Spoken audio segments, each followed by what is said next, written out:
नमस्कार, मी सायली लुकतुके हिंदुस्तान पोस्ट मध्ये आपलं स्वागत करते। जुलै महिन्यामध्ये विशाळगडावर मोठं आंदोलन झालं। विशाळगडावरची अतिक्रमणं हटवण्यासाठी तिथे गेलेल्या दुर्गप्रेमींवरच अतिक्रमण केलेल्यांनी आक्रमण केली। त्यानंतर झालेला हिंसाचार पाहता प्रशासनाने दुर्गप्रेमींवर आणि पर्यटकांवर प्रशासनाने बंदी घातली। आता वाढत्या मागणीचा रेटा बघता प्रशासनाने सकाळी 10 ते संध्याकाळी 5 या वेळेमध्ये पुन्हा प्रवेश सुरू केला आहे। विशाळगडावर प्रवेश करता आला तरी अतिक्रमणांच्या मुद्द्यांचं काय झालं? विशाळगडावरची ये-जा वाढली की अतिक्रमण करणारे पुन्हा येऊन अतिक्रमणांची समस्या वाढणार नाही ना? या सर्वांकडे प्रशासनाने कोणत्या दृष्टीने बघावं, काय खबरदारी घ्यावी, या सगळ्या विषयांवर आपल्याशी चर्चा करण्यासाठी आज उपस्थित आहेत विशाळगड अतिक्रमण विरोधी कृती समितीचे प्रवक्ते श्री सुनील घनवट। सुनीलजी, मी आपलं स्वागत करते। सुनीलजी, हा विशाळगडाचा जो आदेश आहे तो आदेश काय आहे आणि आपण या आदेशाकडे कसे पाहता? सकाळी 10 ते संध्याकाळी 5 या वेळेमध्ये जो प्रवेश दिलेला आहे त्याविषयी सांगा।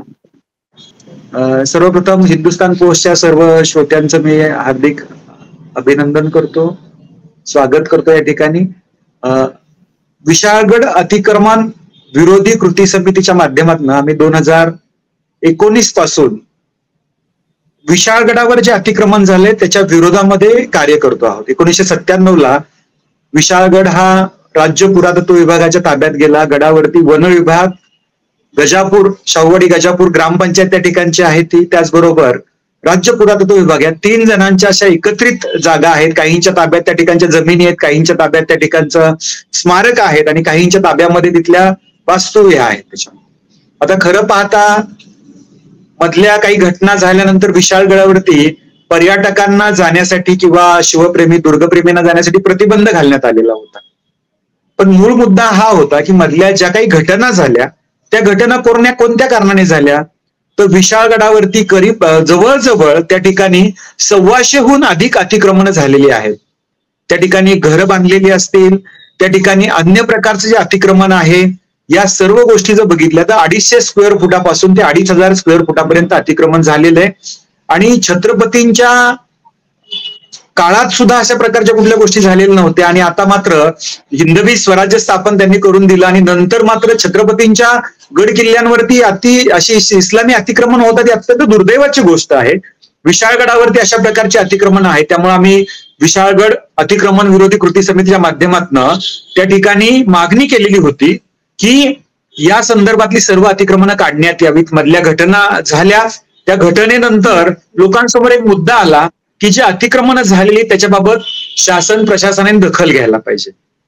प्रतिबंध या गोष्टीसाठी केलेला होता की त्या विशाळगडावरती जे कोणी त्या रहन बाबासाठी जाणारी मंडळी असतात, गडावरती कोंबडी असेल, बाटली असेल, दारूची, ह्या सगळ्या गोष्टी तिकडे घेऊन जातात। गडाचं पावित्र्य रक्षण होत नाही, त्या ठिकाणी पावित्र्याचा भंग होतो। मांस आणि ह्या सगळ्या गोष्टी त्या गडावर शिजवल्या जातात आणि त्या माध्यमातून गडाचं अपवित्रता होते। या सगळ्या गोष्टींना कुठेतरी प्रतिबंध घातला पाहिजे, ही मागणी शिवप्रेमी गडप्रेमींची त्या ठिकाणी होती। दुसरी मुख्य मागणी जी होती ती गड किल्ल्यावरचं अतिक्रमण हटवलं गेलं पाहिजे। आज हे अतिक्रमण अनेक वर्ष झालं अशाच प्रकारचं अतिक्रमण आहे। 25 घरं होती, आज 125 घरं झालेली त्या ठिकाणी।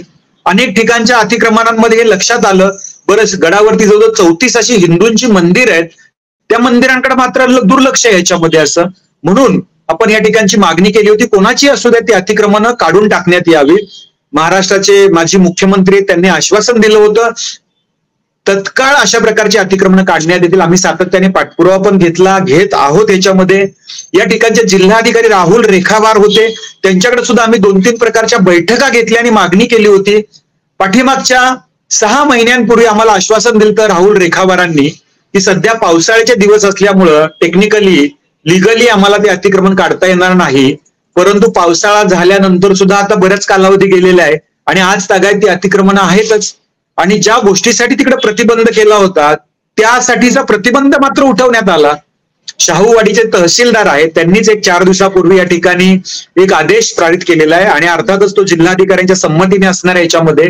त्यामुळं गडावरती सकाळी 10 ते संध्याकाळी 5 या कालावधीत दुर्गप्रेमी असतील, गडप्रेमी असतील किंवा त्या ठिकाणी जाणारे जे पर्यटक आहेत यांना गड खुला करण्यात आलेला आहे. परंतु या ठिकाणी हा गड खुला करत असताना 2-3 गोष्टी मात्र आवर्जून पाहिल्या पाहिजेत की गडावर जाणाऱ्यांचं आम्ही चेकिंग करू, 5 नंतर गडावरती कोण थांबणार नाही, मुक्काम कोणी करणार नाही, अशा प्रकारची काळजी घेऊ. अशा सगळ्या गोष्टी जरी सांगितलेल्या असल्या तरी 5 नंतर थांबल्यावरती काय?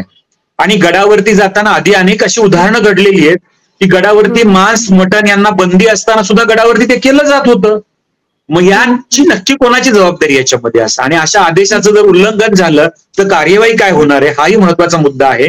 आणि हा कालावधी जो आहे हा कालावधी जाणून बुजून उरसाच्या कालावधीत करण्यात आलेला आहे का, काही धर्मियांना खुश करण्यासाठी करण्यात आलेला आहे का, हाही प्रश्न या ठिकाणी उपस्थित होतो. त्यामुळं मूळ समस्या जी अतिक्रमणाची आहे ते अतिक्रमण निघेपर्यंत कोणालाही गडावरती अशा प्रकारे प्रवेश देऊ नये, त्यावरती प्रतिबंध असावा, पावित्र्य भंग करणाऱ्यांना प्रतिबंध असावा, अशी मागणी विशाळगड रक्षण आणि अतिक्रमण विरोधी कृती समितीच्या माध्यमातून, हिंदू जनजागृती समितीच्या माध्यमातून आम्ही केलेली होती आणि त्या पद्धतीने त्याचं पालन व्हावं अशी मागणी आमची या ठिकाणी आहे. थोडक्यात प्रशासनाने जे प्रवेश दिलेला आहे तर अतिक्रमणांच्या मुद्द्याकडे प्रशासनाने अजून दुर्लक्ष केलेलं आहे असं आपण म्हणू शकतो का? अतिक्रमण हटवण्याविषयी 100% दुर्लक्ष केलेले. म्हणजे गडावर पर्यटक म्हणून किंवा गडावर उरूस करण्यासाठी जाणाऱ्यांना प्रवेश देत आहे म्हणजे त्या ठिकाणच्या त्या भाविकांचा तुम्ही विचार करता, पण मग दुर्गप्रेमींचं काय, गडप्रेमींचं काय, शिवप्रेमींचं काय, त्यांच्या भावनांचा कधीतरी विचार करणार आहात की नाही? गडावर आमचा उरूस पूर्वीपासून होता आणि म्हणून आम्हाला तिकडे परवानगी दिली पाहिजे असं मागणी करणारे काही मंडळी जर परवानगी दिली नाही तर आम्ही आंदोलन करू असं म्हणतात. आंदोलन करण्यासाठी शिवभक्त सुद्धा तयार आहेत, आंदोलन करण्यासाठी गडप्रेमी सुद्धा रस्त्यावर यायला तयार आहेत. मग असं असताना गडप्रेमींच्या भावनांकडे दुर्लक्ष, अतिक्रमणांकडे दुर्लक्ष, अतिक्रमणांकडे अगदी रितसररित्या त्याला बाजू दिली जाते आहे आणि ठराविक धर्मियांना खुश करण्यासाठी अशा प्रकारचा आदेश काढलाय का हा प्रश्न सर्वसामान्य शिवभक्तांच्या मनामध्ये आहे, गडप्रेमींच्या मनामध्ये आहे आणि दुर्गप्रेमींच्या सुद्धा मनामध्ये आहे. त्यामुळे अशा प्रकारचा आदेश काढल्यानंतर आम्ही एक मागणी उद्याच जिल्हाधिकाऱ्यांना भेटून करणार आहोत की या संदर्भात जर आदेशाचं उल्लंघन झालं तर नक्की तुम्ही काय कार्यवाही करणार आहात. त्याचबरोबर गडावर जाताना जर चेकिंग करणार आहात, त्याचबरोबर गडावर हे सगळं घडू नये यासाठी तुम्ही प्रतिबंध वरती अजूनही ठेवलेला आहे. त्या ठिकाणी वर जाताना काही बंधनं ठेवलेली आहेत, पण ही पालन होतंय की नाही यासाठी 24 तास त्या ठिकाणी सीसीटीव्ही कॅमेरे लावावेत, त्याचं रेकॉर्डिंग करावं आणि आम्हाला गडदुर्ग प्रेमी संघटना ते द्यावं अशी मागणी देखील आम्ही जिल्हाधिकाऱ्यांकडे आणि त्या तहसीलदारांकडे करणार आहे. तर आणि तरच त्या प्रतिबंध आदेशाचं तुम्ही बाजूला ठेवून जी परवानगी दिली आहे त्याचं खऱ्या अर्थाने जसं अपेक्षित तसं पालन होईल असं आम्हाला वाटतं. प्रशासनाने मोठा हिंसाचार झाल्यानंतर प्रवेश बंदी केली आणि आता प्रवेश बंदी उठवलेली आहे, तर तुम्ही म्हणता तसं सीसीटीव्ही जे काही फुटेज आहे ते मिळण्यासाठी किंवा जाण्यापूर्वी चेकिंग करण्यासाठी प्रशासनाने आता काही यंत्रणा उभारलेली आहे का, किंवा त्याच्याविषयी तुम्हाला काही सूचित केलेलं आहे का तिथे? आता प्रशासनाने किंवा तहसीलदारांनी नेमकी काय व्यवस्था केली आहे हे तर लोकांसमोर खुलं करावं.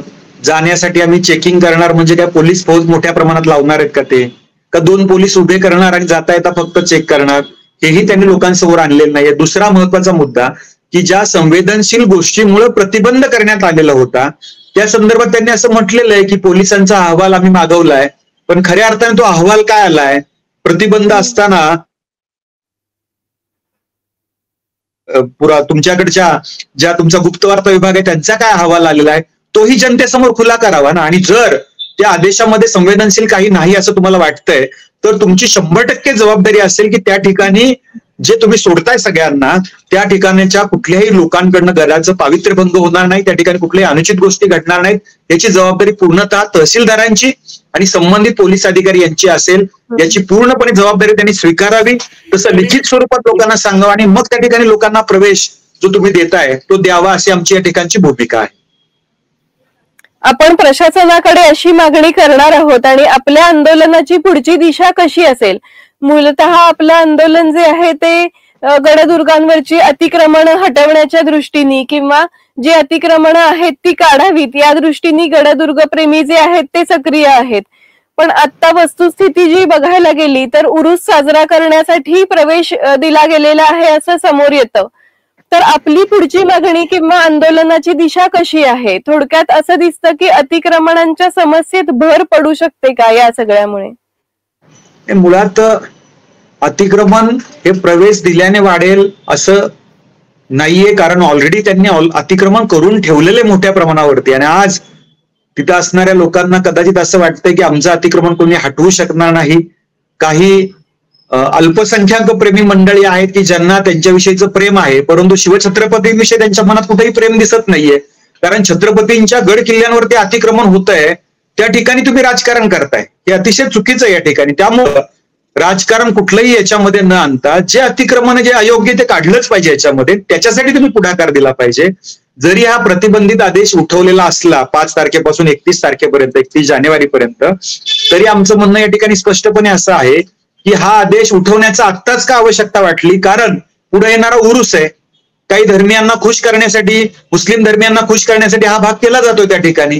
त्यामुळं आज जर तुम्ही त्यांना परवानगी दिली, त्या ठिकाणी तुम्ही कागदोपत्री म्हणताना म्हटलंय जे कोणी परवानगी मागतील आम्ही त्याची शहानिशा करून त्यांना परवानगी देऊ, परंतु उरसाला परवानगी द्यायला पुढे शिवरात्रीच्या बाबतीत काय कराल? एखाद्याला जाऊन वरती आमच्या मंदिरांमध्ये धार्मिक कार्यक्रम करायचे, त्यांनी परवानगी मागितली तर त्या ठिकाणी मात्र अडकाडीत निश्चितपणे हे प्रशासन आणतं, आणि इतरांच्या बाबतीत मात्र त्या ठिकाणी सालसूदपणे एकदम भूमिका सॉफ्ट घेतलेली असते. ह्याही गोष्टी आम्हाला वारंवार अनुभवायला मिळतात. त्यामुळे आमचं म्हणणं स्पष्टपणे असं आहे की शिवछत्रपतींचा फक्त विशाळगडच नाही, महाराष्ट्रातल्या 35हून अधिक गड किल्ल्यांवरती अतिक्रमण झालेलं आहे. सध्या महाराष्ट्रामध्ये आणि देशामध्ये हिंदुत्वादी विचारांचं सरकार आहे. सरकारनं आता नागपूर अधिवेशनाच्या वेळेस सुद्धा किंवा याच्या आधी सुद्धा, आधीचं जे सरकार होतं त्यांनी सुद्धा या संदर्भात आश्वासन दिलेलं होतं की गड किल्ल्यांवरचं जे अतिक्रमण आहे हे अतिक्रमण आम्ही लवकरात लवकर काढू, तत्काळ हे अतिक्रमण काढू, सरकारनं दिलेला शब्द पाळावा अशी शिवप्रेमींची भावना आहे. ते सुद्धा हे समय मर्यादेमध्ये हे अतिक्रमण काढावं ही मागणी या ठिकाणी आहे. आणि विशाळगडावरची सुरुवात करावी, जसं आधीच्या सरकारचं अभिनंदन पण आम्ही वेळोवेळी केलं होतं की प्रतापगडाच्या पायथ्याशी असलेलं अफजल खानाचं थडगं त्या ठिकाणावर अनधिकृत होतं, त्या परिसरातली जागा जी अनधिकृत होती ती काढून टाकली. त्याच पद्धतीने विशाळगडावरती सुद्धा हे सगळं जे आहे, जे अतिक्रमण झालेलं आहे ते सुद्धा अनधिकृत आहे. त्यामुळं ही अतिक्रमणं होण्यासाठी सुद्धा राज्य पुरातत्व विभाग सुद्धा तितकाच जबाबदार आहे. त्याचबरोबर त्या ठिकाणचं स्थानिक प्रशासन सुद्धा तितकंच जबाबदार आहे, तहसीलदार सुद्धा तितकेच जबाबदार आहेत. एवढं मोठं अतिक्रमण होतं तुम्हाला 1996 पासून, आणि आज तागायत लक्षात कसं येत नाही याच्यामध्ये? आणि एरवी छोटी छोटी कामं करायला मात्र तुम्ही आडकाठी आणता, आणि अतिक्रमण झाले त्याच्याकडे मात्र दुर्लक्ष करता. विशाळगडावर अतिक्रमण झालेलं आहे, याच्यामध्ये चंदनवंदन गडावरती अतिक्रमण झालेलं आहे, महाराष्ट्रामधल्या 35हून अधिक गड किल्ल्यांवरती अतिक्रमण झालंय. त्यामुळं तमाम शिवप्रेमींची, दुर्गप्रेमींची ही भावना आहे आणि ही मागणी आहे की समय मर्यादा ठेवून गड किल्ल्यांवरचं अतिक्रमण सरकारने काढावं, आणि हिंदुत्वाच्या विचारांचा वारसा जपणारं सरकार आहे हा संदेश आपल्या माध्यमातून सगळ्यांपर्यंत द्यावा अशी मी सरकारला विनंती करतो. धन्यवाद सर. आज आपल्या माध्यमातून सरकारच्या या प्रवेश बंदीच्या मागचं जे काही खरं कारण आहे, येणारा उरूस आहे आणि त्यासाठी प्रवेश बंदी हटवणं, तर हे मुख्य कारण तिथे दिसतं, हे समोर आलं. अतिक्रमणांविषयी अजून भरपूर प्रयत्न करायचे आहेत. शिवप्रेमींचं, दुर्गप्रेमींचं जे आंदोलन आहे ते पुढे ठेवण्यासाठी अजून भरपूर संघर्ष आहे, हेही आपल्या चर्चेतनं उलगडलं. आपण आम्हाला वेळ दिलात त्यासाठी मी आपले आभार मानते. धन्यवाद.